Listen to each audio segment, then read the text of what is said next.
Kubrick, who directed such masterpieces as The Shining, Full Metal Jacket, and Dr. Strangelove, helped perpetrate an Apollo 11 moon landing hoax for NASA. I was strolling on the moon one day in a merry month of December.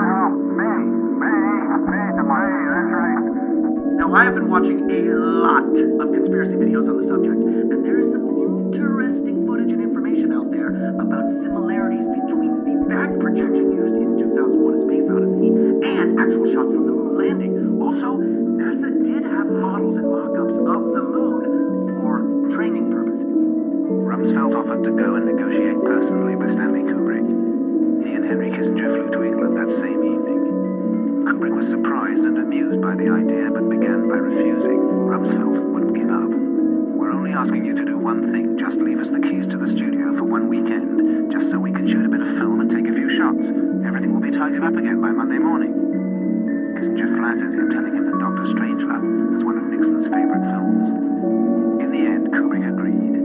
The fake footage would be shot in England in the MGM studios near Boreham Wood with a skeleton crew.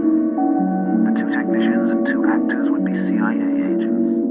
Now, whether you believe in the conspiracy or not, there are some interesting parts of The Shining that I believe to be messages from Kubrick himself about his involvement. For instance, take a look at that shot of the kid playing with the fire trucks around what I believe to be a tiny NASA launch pad. Also, look at his sweater.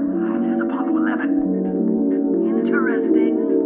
Now, the boy Danny gets up and goes down the hallway to room 237, but in the book, it's room 217. What's the significance of 237, you ask? Well, the moon is 237,000 miles from Earth. You see, I believe that Danny represents the Apollo 11 mission to the moon. And him going into room 237 is the same as Kubrick going into the studio to film the moon landing. But Stanley Kubrick was a perfectionist. Faced with the CIA crew's lack of professionalism, he ended up, against his better judgment, supervising the shooting of the fake moonwalk. But, he told them, from Monday morning, you're out of my life for good. Now, when the kid comes out of the room, his Apollo 11 sweater's torn, and he has marks on his throat, and he can't speak. A metaphor for Kubrick being silenced about his involvement in the whole thing. There's also little hints sprinkled into the storeroom. There's a box that reads Box 39. Now, what was the launch pad number for the Apollo 11 mission? What was it? Let me think. 39! Also, there's Tang in there. No, not that kind of Tang. You pigs, get your mind out of the gutter. Lay off the red tube. Tang was the drink that the astronauts used to drink on space flights. Ice cold glass of Tang. Tang is for Earthmen who just don't want to be earthbound. Drink Tang and go. Tang, the energy breakfast drink for Earthmen. Would Richard Milhouse Nixon lie to us? Would America lie to its people just to beat the Soviet Union in a race to the moon? Dark on the rock. Mission is a go. I have 21 minutes.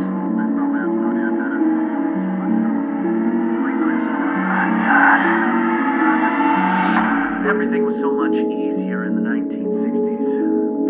They were fantastic. Politicians were honest. Cigarettes were good for you.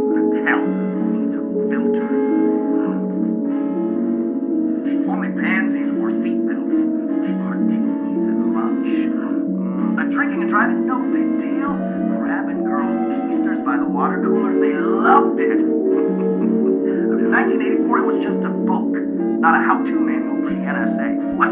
That's un-American. What are you, some sort of commie bastard? Some kookalamey conspiracy theorist? Oh. These things will kill you.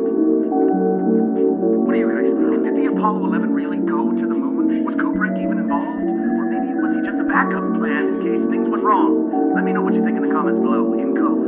If this topic tickles your pickle, you should check out the film Episode 1. It's about a faked Mars landing that came out just 8 years after the moon landing. It's a pretty good flick, and no G-sense.